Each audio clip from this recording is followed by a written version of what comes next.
आज का हमारा टॉपिक है कारक। कारक, सबसे पहले हम ये जानेंगे कारक होता क्या है।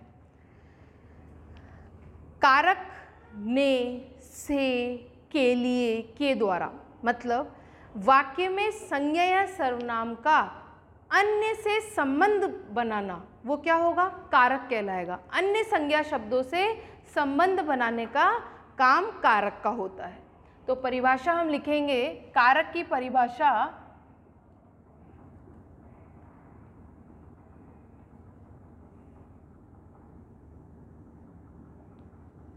कारक की परिभाषा है संज्ञा या सर्वनाम के, संज्ञा या सर्वनाम के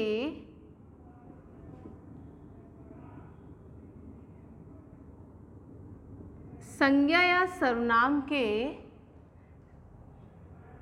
जिस रूप से उसका संबंध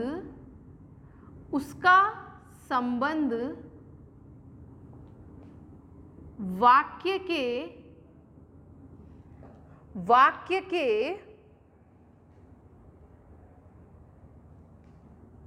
अन्य शब्दों से प्रकट होता है, अन्य शब्दों से प्रकट होता है,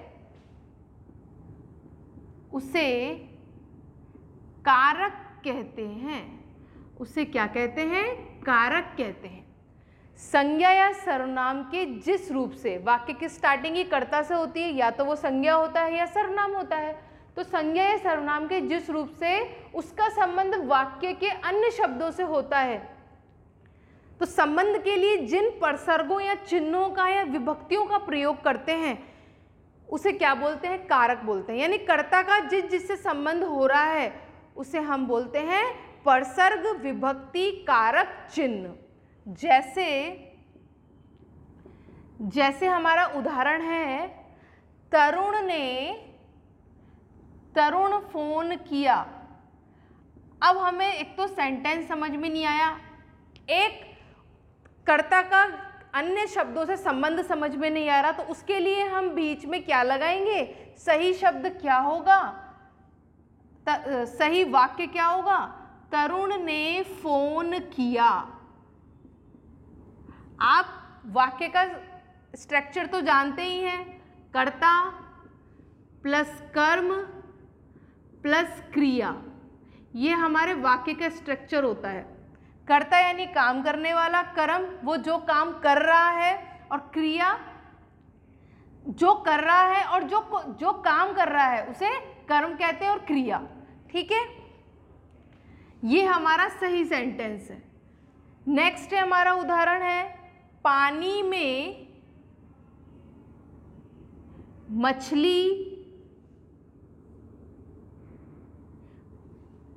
मछलियां रहती हैं। पानी में मछलियां रहती है। में, यहाँ ने, ये हमारा कर्ता का अन्य शब्दों से संबंध बता रहा है। किससे संबंध बता रहा है? मछलियों से। तरुण का किससे संबंध बता रहा है? फोन से। तो बीच में जो प्रसर्ग या चिन्ह लगे उन्हें बोलते हैं, या विभक्ति लगी उन्हें कारक विभक्तियां बोलते हैं। अब है हमारा नेक्स्ट है हमारा कारक के प्रकार। कारक के प्रकार, ये हमारा सब्जेक्ट हुआ, ये हमारा ऑब्जेक्ट हुआ, ये हमारा एक्शन हुआ, या इसको वर्ब भी बोलते हैं। इस तरह से हमारा ये सेंटेंस का स्ट्रक्चर है। काम करने वाला, जो काम वो कर रहा है, किसके द्वारा कर रहा है, वो कर्म में हुआ। ठीक है, कारक के प्रकार। हिंदी भाषा में, हिंदी में कारक के 8 प्रकार होते हैं। 8 प्रकार होते हैं। हिंदी भाषा में कारक के 8 प्रकार होते हैं। ठीक है, कारक के 8 प्रकार कौन से हैं? कर्ता कारक, कर्म कारक, करण कारक,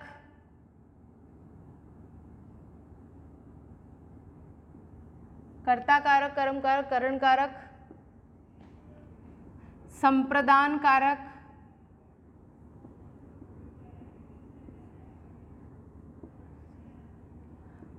अपादान कारक, संबंध कारक,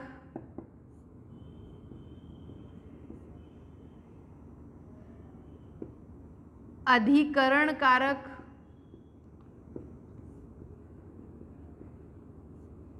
और 8 थे हमारा संबोधन कारक।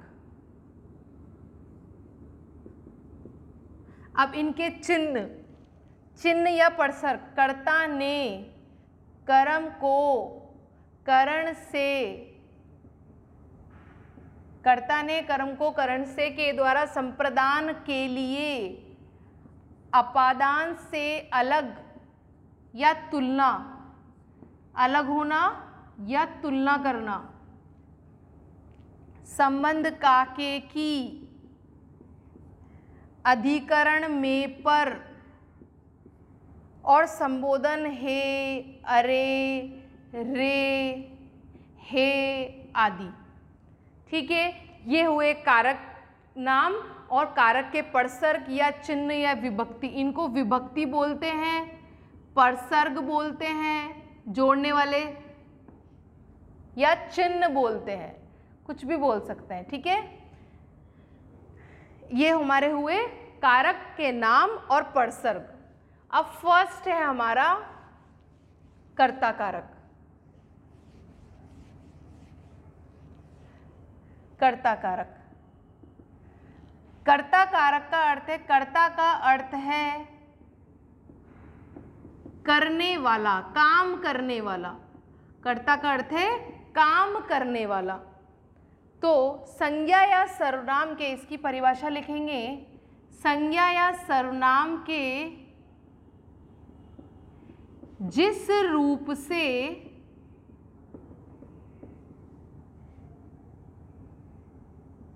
काम करने का पता चलता है,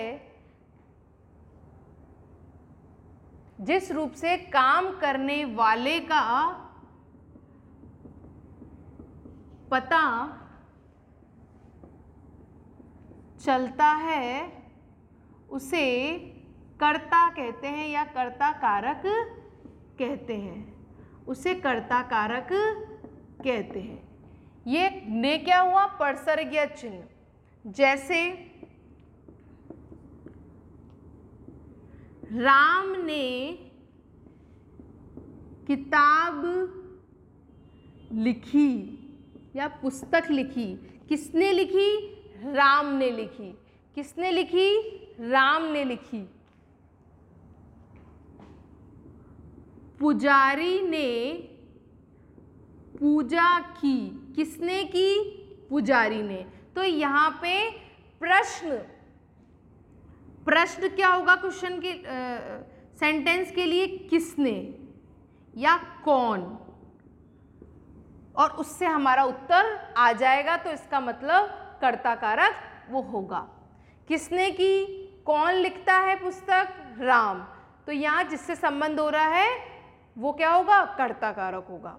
हमें सेंटेंस का प्रश्न पूछ लेना है, कौन पूजा करता है, पुजारी। पुजारी से किसका संबंध है, ने का। इसका मतलब यहाँ पे कौन सा होगा, कर्ता कारक। जहाँ प्रश्न का उत्तर मिल जाए वहाँ वो कारक होगा। नेक्स्ट है हमारा कर्म कारक। नेक्स्ट है हमारा कर्म कारक। सेकंड है हमारा कर्म। कर्ता ने कर्म को इसका परसर्ग है, इसकी विभक्ति है। वाक्य में जिस संज्ञा या सर्वनाम शब्द पर क्रिया का फल पड़ता है, परिभाषा क्या होगी, वाक्य में जिस संज्ञा या सर्वनाम शब्द पर क्रिया, वर्ब का, क्रिया का प्रभाव पड़ता है उसे कर्म कारक कहते हैं, उसे कर्म कारक कहते हैं। इसका साइन है, इसका चिन्ह है को। जैसे इसका उदाहरण है, राधा रेखा को समझाती है, या रोहन पत्ते को उठाता है। अब क्रिया का प्रभाव कर्म पे, कर्म के हिसाब से हमारा क्रिया चल रही है, क्रिया का प्रभाव कर्म पे पड़ रहा है, सेम है। तो जिस संज्ञा या सर्वनाम शब्द पर क्रिया का प्रभाव पड़ता है, इसका मतलब इसके हिसाब से हमारी क्रिया चल रही है, इसके हिसाब से हमारी क्रिया चल रही है। किसके माध्यम से? कर्म के माध्यम से, यानी ऑब्जेक्ट के माध्यम से। ठीक है। अब इसमें हम कर्म कारक को पहचानने के लिए क्रिया में क्या और किसको, कर्म कारक को पहचानने के लिए प्रश्न करेंगे, क्या किसको, क्या किसको समझाती है? रेखा को। क्या उठाता है? पत्ता उठाता है। तो हमारा संबंध पता चल गया। तो हमारा ये क्या है? कर्म। जहां हम प्रश्न करते हैं और उसका उत्तर मिल जाता है, वहां कर्म कारक होगा और उसका साइन हम देख लेंगे। ठीक है। प्रश्न का उत्तर मिलेगा क्या और किसको। क्या किसको समझाती है? रेखा को। रेखा को। क्या उठाता है? पत्ते को। ठीक है।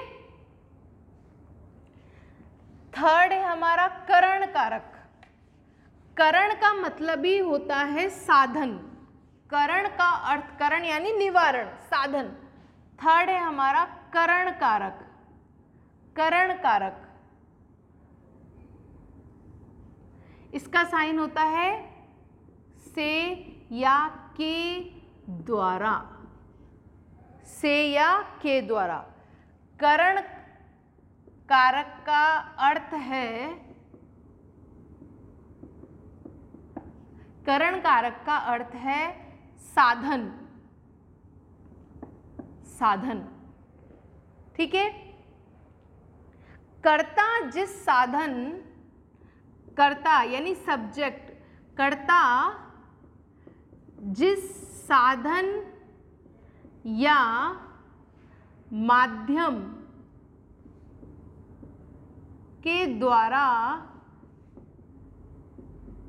क्रिया करता है, उसे करण कारक कहते हैं। जिस माध्यम से क्रिया करता है उसे हम करण कारक कहते हैं। जैसे माध्यम यानी किसी काम, किसी चीज को यूज करके, जैसे वैशाली ने पानी से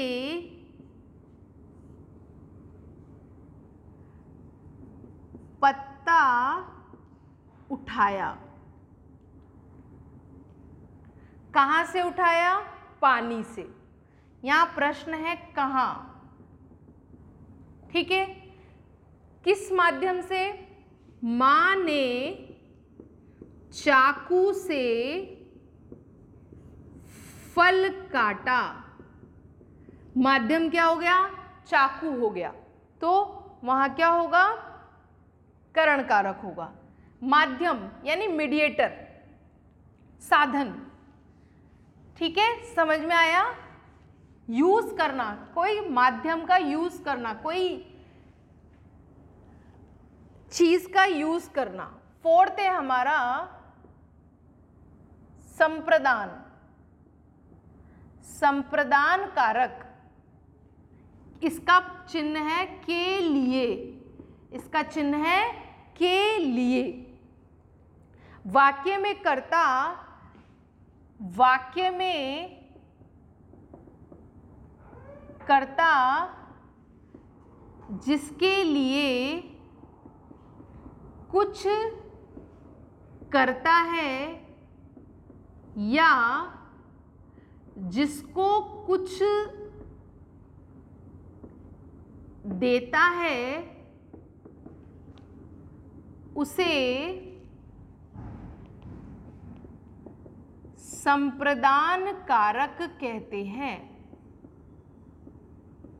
उसे संप्रदान कारक कहते हैं। जिसके लिए कुछ करता है या किसी को कुछ देता है, जैसे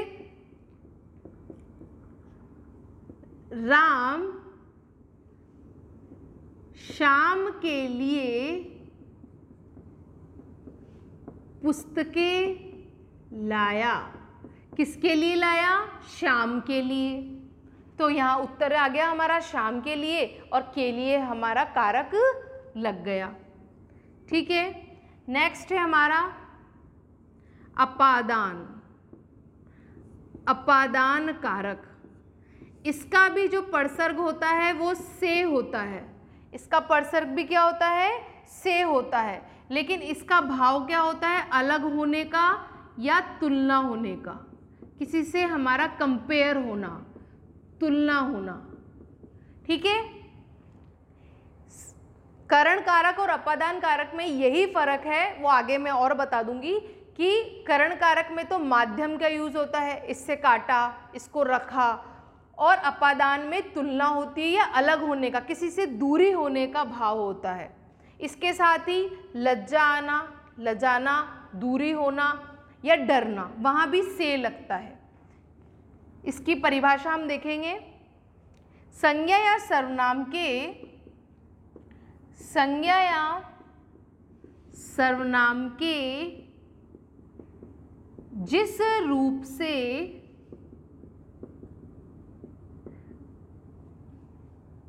कर्ता का किसी से अलग होना या तुलना होना प्रकट होता है, प्रकट होता है, उसे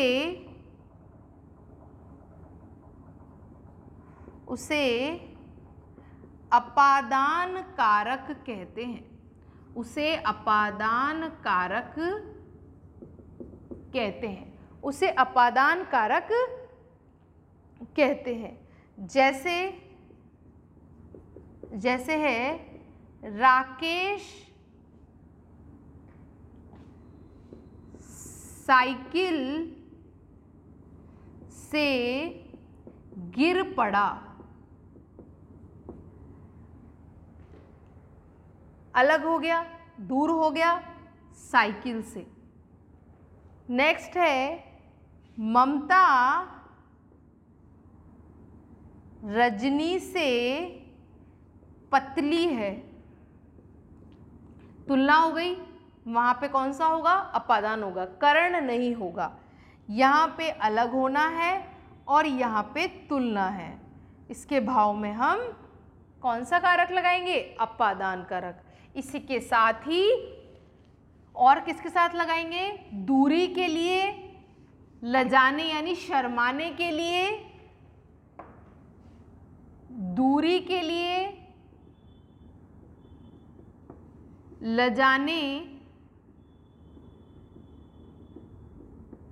के लिए और डरने के लिए, डरने के लिए भी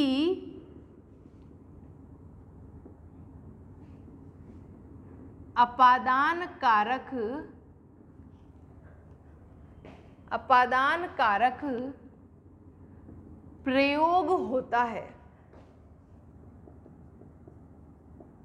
जैसे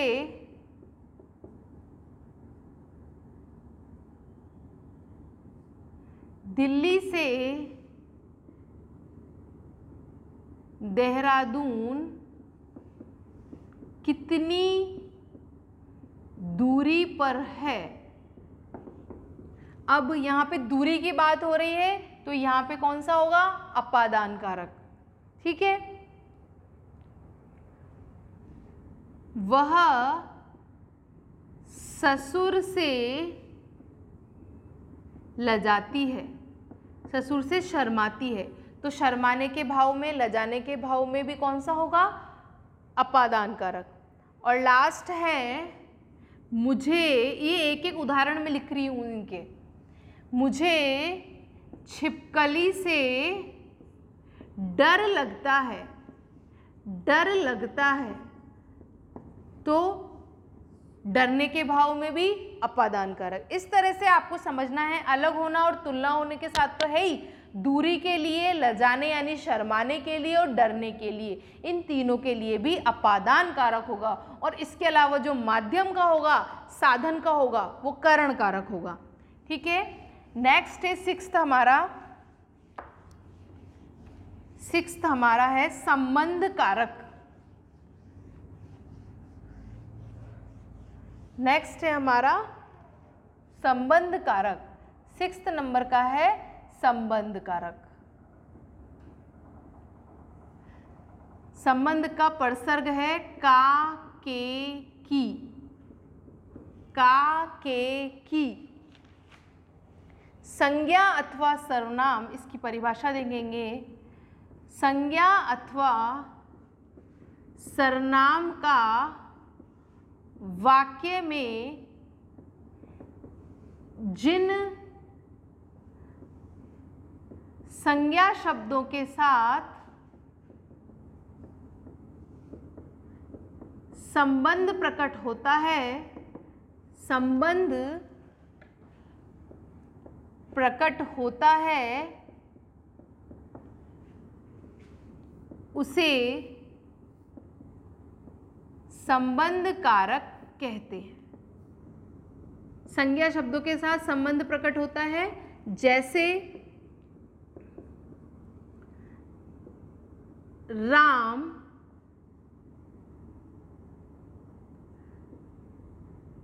दशरथ के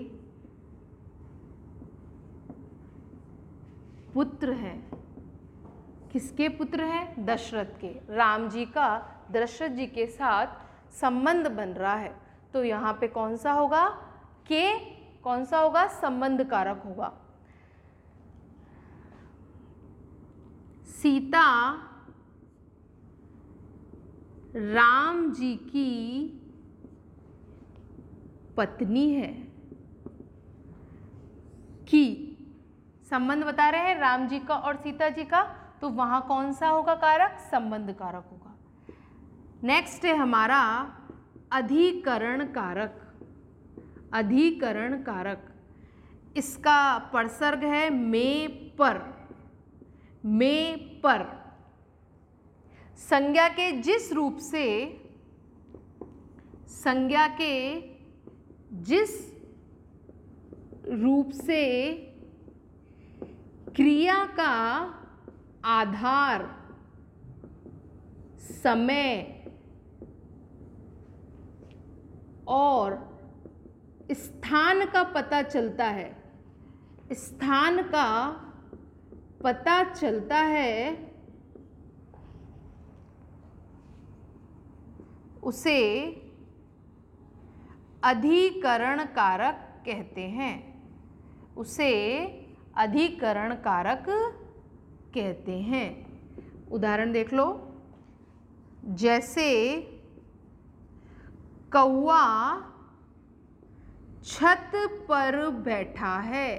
स्थान का पता चल रहा है उसका कि वो कहाँ पे बैठा है? छत पर बैठा है। तो स्थान जहाँ पता चला वहाँ पे क्या आ जाएगा? अधिकरण कारक आ जाएगा। मछली पानी में रहती है। कहाँ रहती है? उसका स्थान पता चल रहा है, पानी में रहती है। ठीक है, या में और पर का उदाहरण मैंने बता दिया। लास्ट है हमारा संबोधन कारक। संबोधन का मतलब ही होता है किसी को बुलाना या पुकारना। तो जिन संज्ञा शब्दों का प्रयोग संबोधन करने में, पुकारने में, बोलने में, जिन संज्ञा शब्दों का प्रयोग संबोधन के रूप में, संबोधन कारक, संबोधन कारक ये है अरे, रे, हे। जिन संज्ञा शब्दों का प्रयोग संबोधन के लिए व्यक्ति को पुकारने या बुलाने में किया जाता है, उसे संबोधन कारक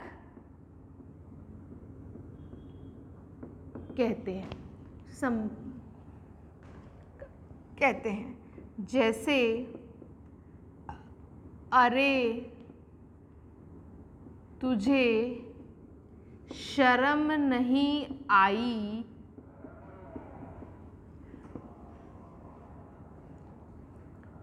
हे राम आज तो मैं मर जाती। तो ये क्या है, आपको संबोधन तो यूं ही समझ में आ जाएगा, इस पे चिन्ह भी लगा होगा, अलग से शो होता है, इसलिए यहाँ पे ज़्यादा याद रखने की ज़रूरत नहीं है, शब्द अलग से ही दिखते हैं, अरे, रे, ओ, अहे, इस तरह से। मैंने आपको एक बात और बताई है, दोबारा बता देती हूँ, करण कारक और अपादान कारक में अंतर क्या क्या है। करण कारक में साधन होता है, माध्यम होता है, जबकि अपादान में तुलना होती है, या अलग होने का भाव होता है, या दूरी होती है, डरने का भाव होता है, लजाने का भाव होता है। दोनों में से आ रहा है, इसलिए हमें अंतर आना जरूरी है, ठीक है। साथ ही कर्म और संप्रदान में, कर्म में भी को आता है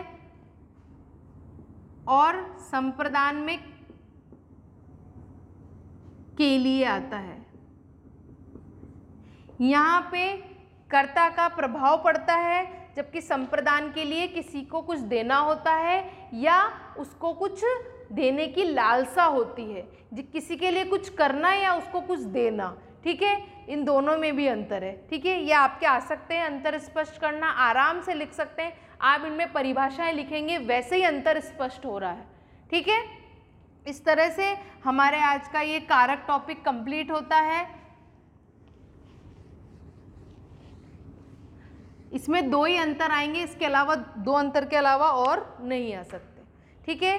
आज का हमारा यही टॉपिक कंप्लीट होता है, कारक प्रकरण। Thank you.